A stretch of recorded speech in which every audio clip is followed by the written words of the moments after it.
Hello and welcome to the Good Imaginations podcast.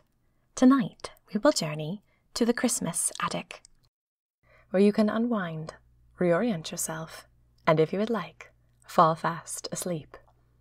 Before we begin our adventure, make sure you're settled. If you are seated, get comfortable. Listen to your spine and relax your shoulders. If you are lying down, get your covers and pillow where you want them. Create your nest. Very good. Now, take 3 deep breaths with me in preparation for the journey ahead. Let go of your day and travel to a vacation for your mind. Imagine with me. See, smell, and be present. Breathe with me now. In through your nose, out through your mouth. Slow and even. 1,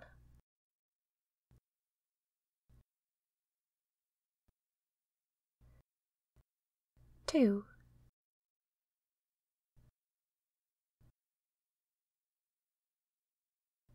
3.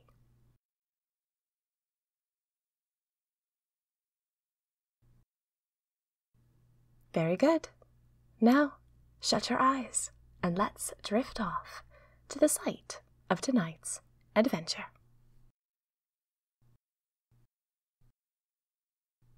You are living in an enormous manor in the countryside, and all is well. It is Yuletide, the celebration of winter, when candles are lit and carols are sung, and the frostiness of the windows is matched only by the sugared icing on red velvet cookies. You have been homeless for years, a wanderer, someone who lived in wagons or walked down dusty highways.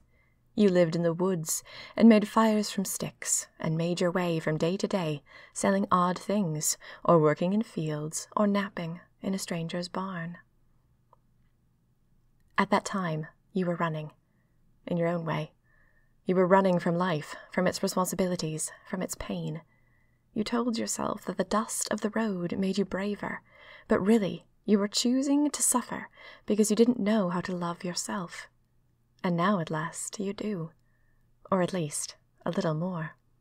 You have gotten a job in the gardens of this manor, and you worked here from fall until the first snowfall.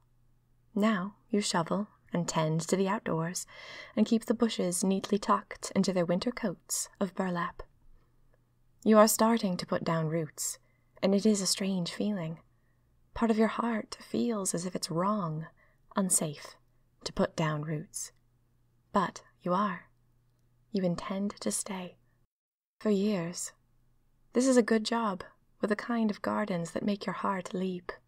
And you know how to care for roses. You know what leaves are trying to tell you when they mottle yellow but not brown. You know.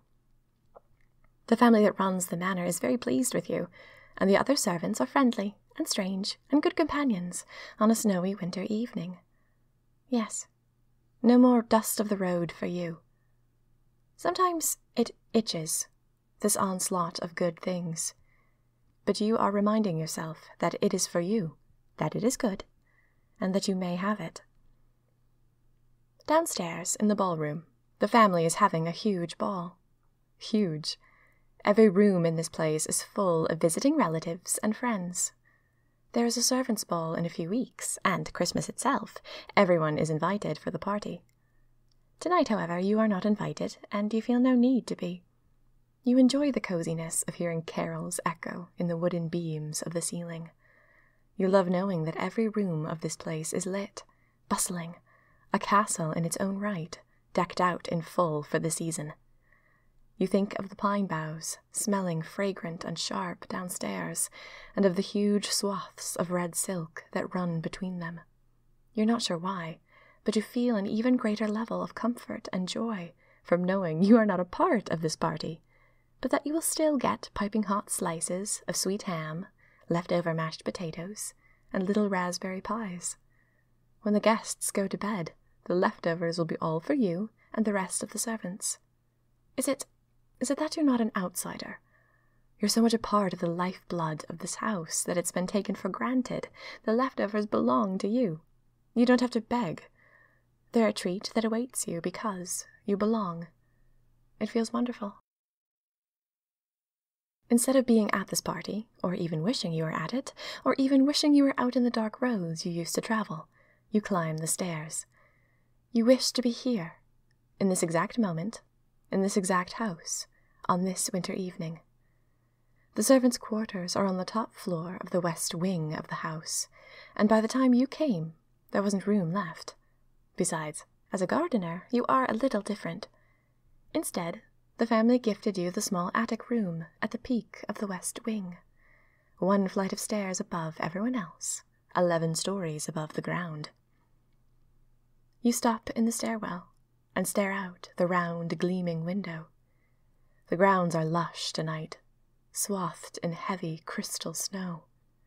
The whiteness of the snow is muted, crisscrossed by the silver shadows of the trees. Where the moonlight hits, the snow is blue.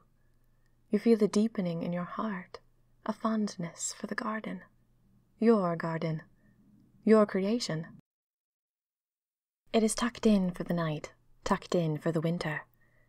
How kind that nature takes 4 whole months off to do nothing, to simply be, to recalibrate, to think. Plants don't try to grow when the ground is unfriendly. They only rest. You think about that as you climb the stairs.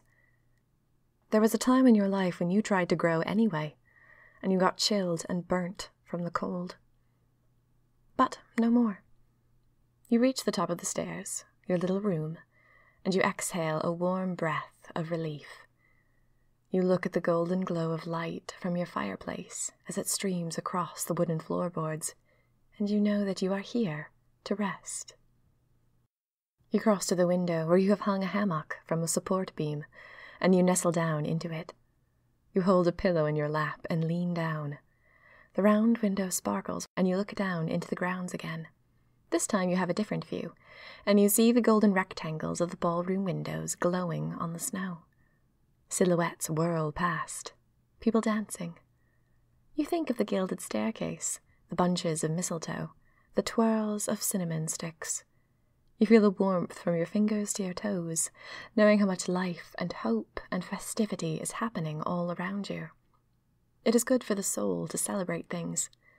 It purges the air, sets things free, prepares the room for something new. This manor will not become haunted any time soon, not while people and life flow through it. Your room has a small Christmas tree as well. Ribbons curl around the fireplace mantel. How lucky you are to have this attic room. It smells always of pine wood and fresh cotton. You have filled it with pictures, with books, with little decorations and dried flowers, and a feeling of home. And Christmas. You have filled it presently with the ribbons and clove-pressed oranges of Christmas. The celebration, the purging of the air, is here too. How wonderful.